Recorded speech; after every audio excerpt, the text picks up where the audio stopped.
It's James here from GoodGuitarist.com, and today we're going to learn how to play an easy fingerstyle version of Amazing Grace.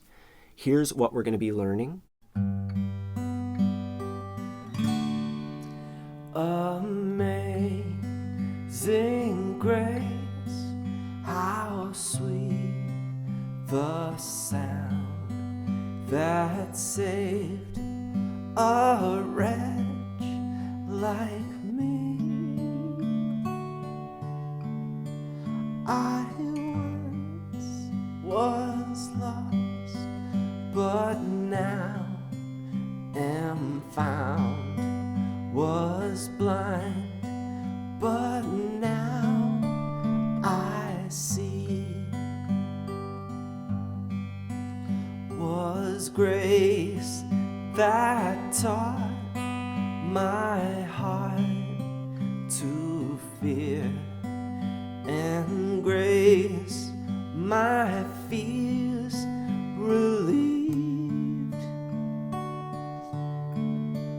How precious did that grace appear the hour I first believed. So what's really cool about this one is it's in 3/4 time, and there's not too many songs in 3/4 time, especially fingerpicking ones. So this gives us an opportunity to learn a 3/4 fingerpicking pattern and to practice it with some pretty simple chords. As you can see, it's just G, C, D, really basic stuff. And if you look in the table of contents down below, you can see all the different sections of this lesson. If you like learning in an organized way like that, please take a moment to subscribe to the channel. It really helps out with, all the YouTube algorithm stuff and, getting the thing that I love to do, teaching songs and learning music and learning wonderful songs like this. It helps get that out there more. So please take a moment to do that. Anyways, we're going to get started with the chord shapes. The song's in the key of G, so we definitely have a G chord.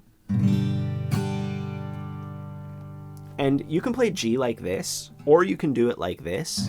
I kind of go between the two in this tune because this version of G switches into C so beautifully.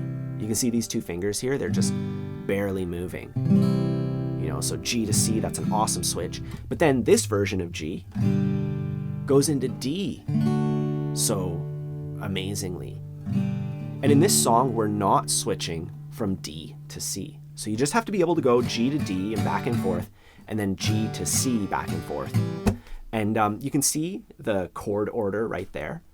I recommend just practicing downstrokes only through that. Just going, amazing grace, 2, 3, 1, 2, the sound. You can count, you can sing. Make sure you do one of those two, count or sing, while you play downstrokes only. That's an amazing exercise and one of the missing elements with a lot of people, in their practice.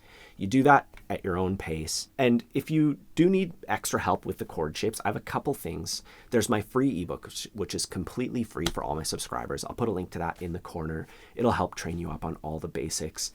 And I also have, if you'd like a guided path, learning songs and learning everything in the exact right order, a complete beginner's course. And I'll put a link to that too, so you can check that out if you're into that. Either way, we have our chord shapes, and all we have to do is add a really simple finger picking pattern to them. It goes like this.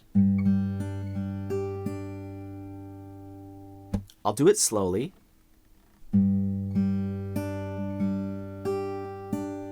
And for all things finger picking, we have to place our fingers first. Our 3 main fingers, index, middle, ring, are going to go on the 3 thinnest strings. So my index is on the G string, my middle is on the B string, and my ring finger is on the high E string, the thinnest string.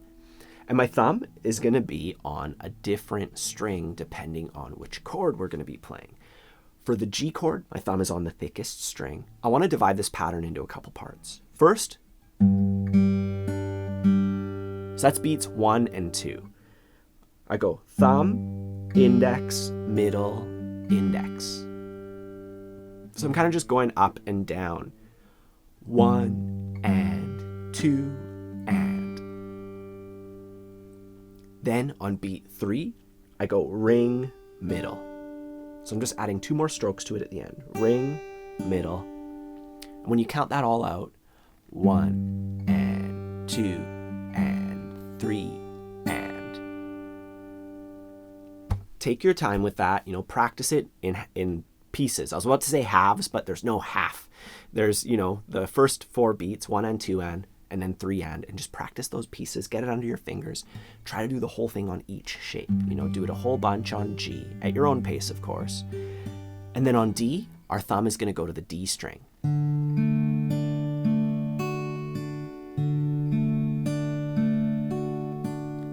And for C, our thumb is on the A string.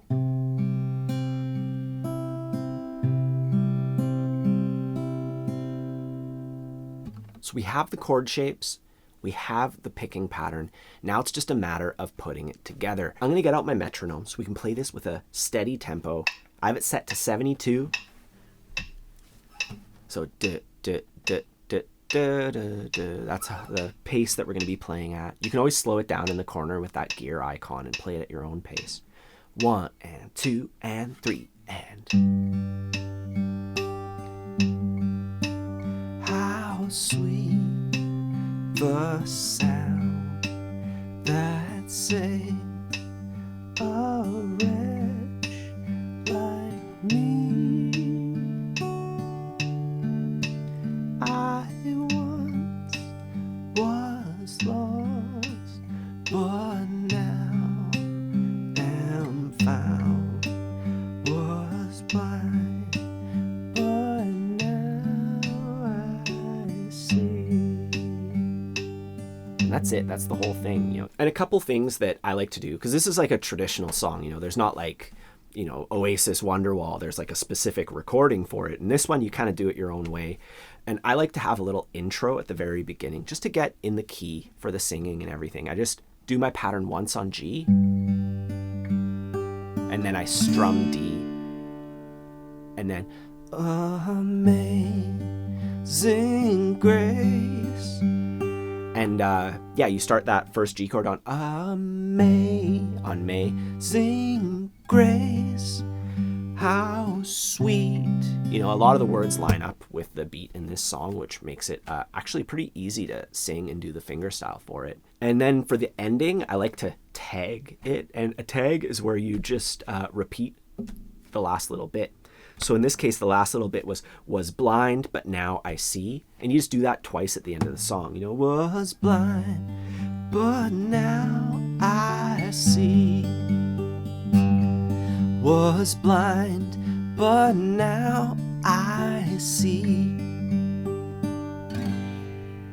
And that's a pretty good ending. You can experiment, do what you're going to do. But it is important to have like a start and an ending for a tune. Once you're comfortable with the middle, with all the playing and singing and all that stuff, the final touches, we put an ending on it. That's pretty much it for this one. If you enjoy this kind of thing and you enjoy learning with me, I do have a fingerstyle course that, as long as you're comfortable with the basic chord shapes, it's very easy. It starts very easy, and it goes to the point where you can play like, Blackbird, Landslide, Don't Think Twice, It's All Right, the intro to Roundabout by Yes, which is pretty cool. And, a bunch of stuff. It's a complete path, where we learn the techniques and all of that stuff, and we practice it with songs and kind of go between the two, the same way you would if you were taking lessons. If you're not quite at that point, I have a complete beginner's course, which gives you all the basics, your sense of rhythm, your comfortable chord switching and all that stuff, learning to play the blues. So that's the best way to support the channel if you do have the time to check that out. Also, I have that free ebook that I mentioned. There's a complete playthrough on my Patreon page where I play through the entire song if you're interested in that sort of thing. I have a whole bunch of stuff to help you out. Don't forget to like and subscribe if you'd like to see more content like this. Otherwise, have a fun time practicing, and I'll see you soon.